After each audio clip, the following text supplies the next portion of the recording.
And yes, Mr. Jim here. Hi, Jim here.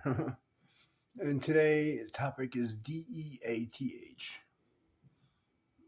And death is something that I'm worried about here because we have a lot of people who basically do what they want and they have a lot of money. So if they have a lot of money and they look to you as like like a cockroach just because they have a lot of money, I'm worried about that. I'm worried about that. That if they kill you, they think nothing of it because they have so much. And another thing that I'm worried about is either there's a book or an old saying, how to cook a frog in France. And it's a Luciferian narcissism way to kill people slowly but surely.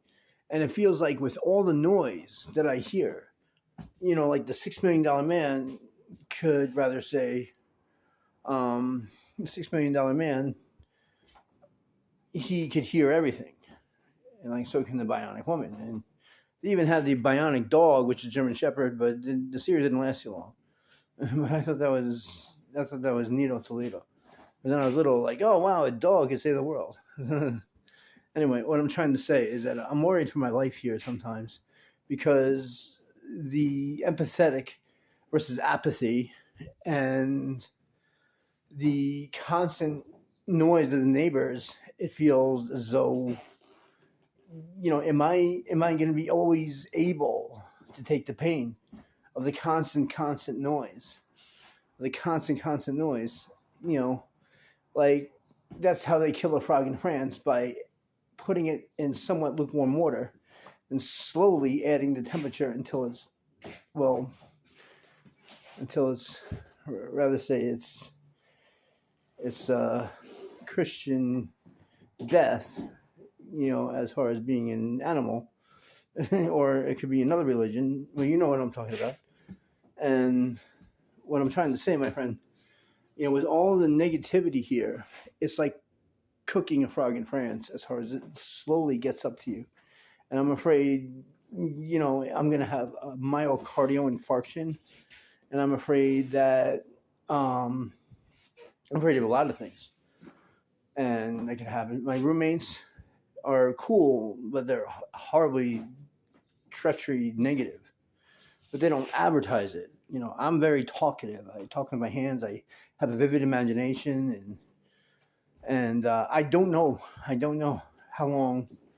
It's like when I constantly hear the noise, it's like, how I always have. All I want is sanctuary and peace, but no one else wants peace and sanctuary. I would have to go to an abandoned church when there's nobody there, or other places like that. So I'm worried that, I'm not always going to see the sunrise because of the way things are crafted here as far as to kill a frog in France. And I also, so they got spyware, they got rather say intrusive body language and tone. And just when you think something good will happen, like SHI crucifix happens. And I don't know if I'm always going to see the sunrise, and I'm waiting to get out of here. And the rent is extortion for 2 bedrooms, shared bathroom, and shared, kitchen. It is extortion for 3 roommates and no ventilation. And it's just amazing. It's like the neighbors like have the cult sensory, knowing what agitates me, and it builds up, and we want it to just stop. You don't want revenge. You just want quiet, and that's what I'm really worried about. That's what I'm horribly, sadistically, scrupulously, platonically worried about, my friend. And because I need total sanctuary. And then we have a roommate that wants to stereo on all night, and today what happened was my headphones, only one outlet works as far as one speaker works in the headphones, and I don't know if he turns on the radio on tonight. I'm gonna have to sleep in the hallway, you know. And because his music is very negative and intrusive. My music is, I'm not bragging or anything, but it's very diverse, and I like the way things are complicated, harmonized, and with meaning. You know, not just some schmuck put together and just wants to make money.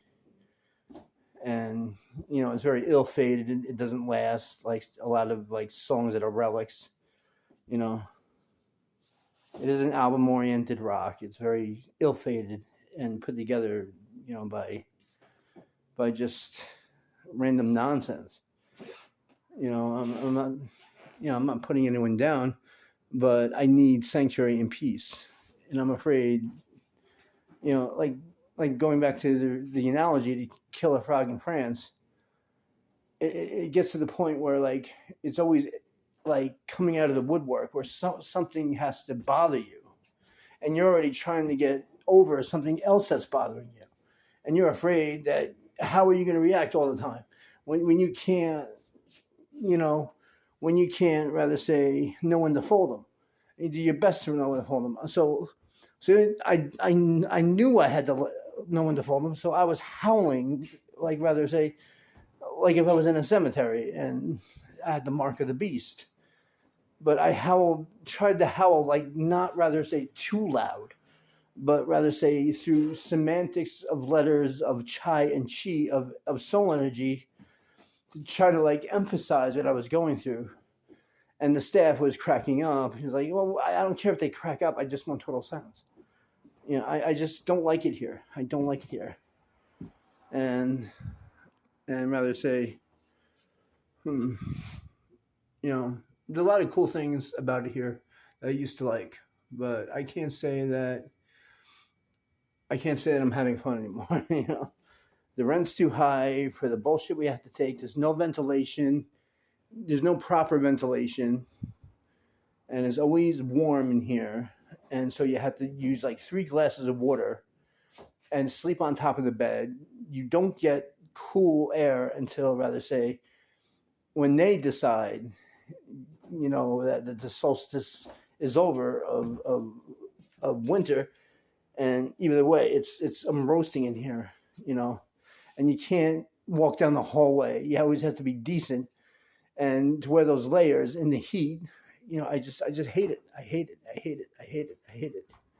So that's why I'm making an awareness video. Like I don't want to croak, even though SHI crucifix happens. I don't want to die, and I'm afraid it's like subconsciously these things come out of the woodwork, and it seems like they want to hurt you in that way. Like say if they have a cult sensory, but it's not exactly true. It's just discernment.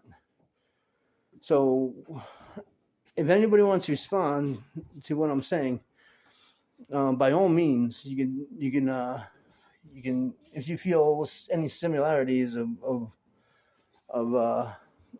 rather say feelings of dread, you can always Jimmy Spear YouTube, or you know, if you see this video, you always leave a comment, and that'd be great, and I'll answer your comment through video, because for some reason I'm not allowed to write comments. They have it very strict here, you know. So I'm not starting my own show or brigade or the Coca-Cola riot. You know, I'm just trying to emphasize. I'm not so much empathy and apathy, but rather say awareness of self-preservation due to weird bad luck.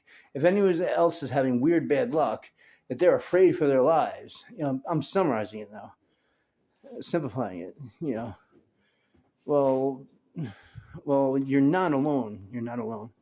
And there's plenty of resources that rather say online. You just got to keep trying to find them and do different things to find them. And it's 9 minutes and 35 seconds. And Jim here. And I just had to emphasize what I'm going through.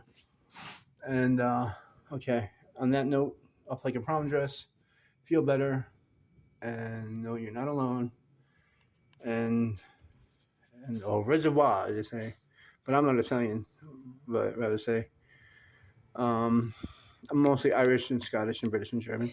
So I'll just say Tima Tamashanta Tia. Bloody Tamashanta. Anyway, just be well and whatever's positive, whatever's working for you, try to hold on to that best you can. Thank you.